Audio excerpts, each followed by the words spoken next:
حضرت ابو بکر صدیق کے بارے میں امت جانتی ہے کہ آپ سابقون الاولون میں سے ہیں۔ جن لوگوں کو قرآن مجید نے کہا والسابقون السابقون، وہ جو سبقت لے جانے والے تھے وہ سبقت لے ہی گئے، یہ سبقت لے جانے والوں میں سے ہیں۔ حضرت ابو بکر صدیق رضی اللہ تعالیٰ عنہ کے اخلاق میں، تعلیمات میں جو چیز سب سے زیادہ نمایاں ہے، جو سب سے زیادہ اعلیٰ ہے، جو سب سے زیادہ عرفہ ہے، وہ یہ ہے کہ ان کے جلووں میں، ان کے اخلاق میں نبی پاک علیہ الصلاۃ والسلام کی سیرت کا مکمل عکس دکھائی دیتا ہے۔ انہوں نے اپنے آپ کو نبی پاک صلی اللہ تعالیٰ علیہ وسلم کی مقدس سیرت کے مطابق ڈھال لیا تھا۔ اٹھنا، بیٹھنا، چلنا، بولنا، وہ سمجھ گئے تھے کہ اللہ کے نبی صلی اللہ علیہ وسلم کی رضا کیا ہے۔ کوشش کرتے تھے کہ زیادہ بحث نہ ہو بلکہ جو حضور فرما دیں، آپس میں اس پر زیادہ تکرار نہ کی جائے بلکہ سنا جائے اور فوراً اس پر عمل کیا جائے۔ صحابہ ایسا کرتے بھی نہیں تھے، لیکن ہمارے زمانے میں کچھ باتوں پر بحث ہوتی ہے، تکرار ہوتی ہے۔ جناب ابو بکر صدیق رضی اللہ تعالیٰ عنہ کا مطمع نظر تھا کہ جو محبوب فرما دیں، جس وقت فرما دیں، جس حال میں فرما دیں، اس پر عمل کرنا۔ نبی پاک صلی اللہ تعالیٰ علیہ وسلم نے حضرت ابو بکر صدیق رضی اللہ تعالیٰ عنہ کی اس بات کو اعزاز کے طور پر بیان فرمایا، ان کی فضیلت کے طور پر بیان فرمایا۔ سرکار فرمانے لگے، میں نے جس کے سامنے بھی دین پیش کیا ہے اس نے دلیل مانگی ہے، فرمایا یہ میرا ابو بکر ہے۔ میں نے اس کے سامنے دین پیش کیا، اس نے دلیل نہیں مانگی، فوراً کلمہ پڑھا اور مسلمان ہو گئے، فوراً مسلمان ہو گئے۔ تو حضرت ابو بکر صدیق رضی اللہ تعالیٰ عنہ نے اپنے آپ کو اللہ کے پیارے محبوب صلی اللہ علیہ وسلم کی رضا کے اندر ڈھال لیا تھا۔ وہ سمجھ گئے تھے کہ محبوب کریم کی رضا کس بات میں ہے، حضور کیا چاہتے ہیں، کیا فرماتے ہیں، کیا پسند کرتے ہیں، کس انداز میں حضور خوش رہتے ہیں، کہاں نبی پاک صلی اللہ علیہ وسلم کو کوئی بات ناگوار گزرتی ہے، کہاں مزاج مبارک پر کوئی چیز ایسی ہے جو پریشان کرتی ہے۔ مکمل عکس تھے وہ حضور کی سیرت کا، نبی پاک کی رضا کا۔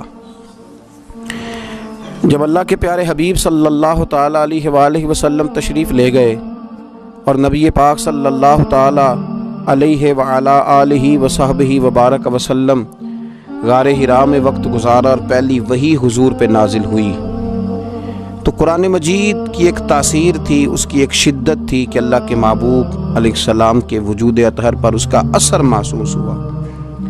سرکار جب گھر آئے اور جناب خدیجۃ الکبریٰ رضی اللہ تعالی عنہا کو کہا کہ مجھے چادر اڑا دو، مجھے چادر اڑا دو، اور اپنی اس کیفیت کا اظہار فرمایا، تو حضرت خدیجۃ الکبریٰ رضی اللہ تعالی عنہا نے نبی پاک علیہ السلام کے 5 اوصاف گنوائے۔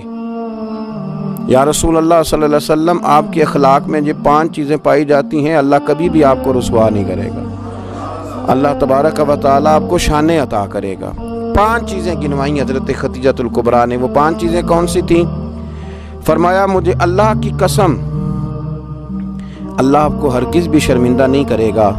پہلی بات یہ ہے کہ آپ صلہ رحمی کرتے ہیں، رشتہ داروں سے اچھا سلوک کرتے ہیں۔ دوسرا فرمایا آپ کمزوروں کا بوجھ اٹھاتے ہیں، اور تیسرا فرمایا آپ ناداروں کی مدد کرتے ہیں، اور چوتھا فرمایا آپ بڑے مہمان نواز ہیں، اور 5واں فرمایا جب کوئی مصیبت میں ہوتا ہے تو محبوب آپ ان کے کام آتے ہیں۔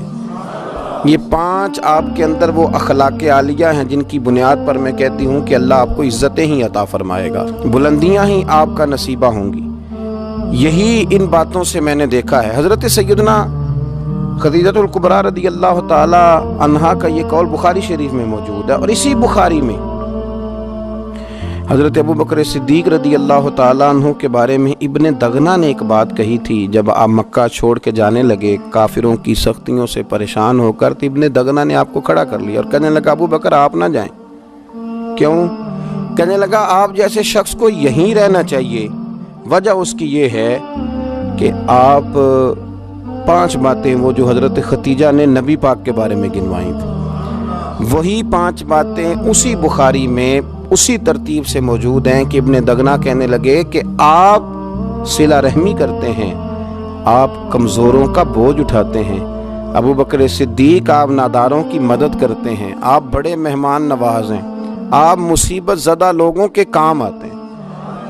وہ 5 باتیں جو حضور کی سیرت مبارکہ کا عکس کے طور پر حضرت ختیجہ نے بیان کی، وہی جلوے ابن دغنا نے جناب ابو بکر صدیق کے بیان فرمائے، وہی عکس، وہی رنگ، کچا رنگ للاری والا جڑا چڑھدا لیندا رہندا، اے عشق تیرے دا رنگ محمد چڑھ جائے پھر نہیں لیندا۔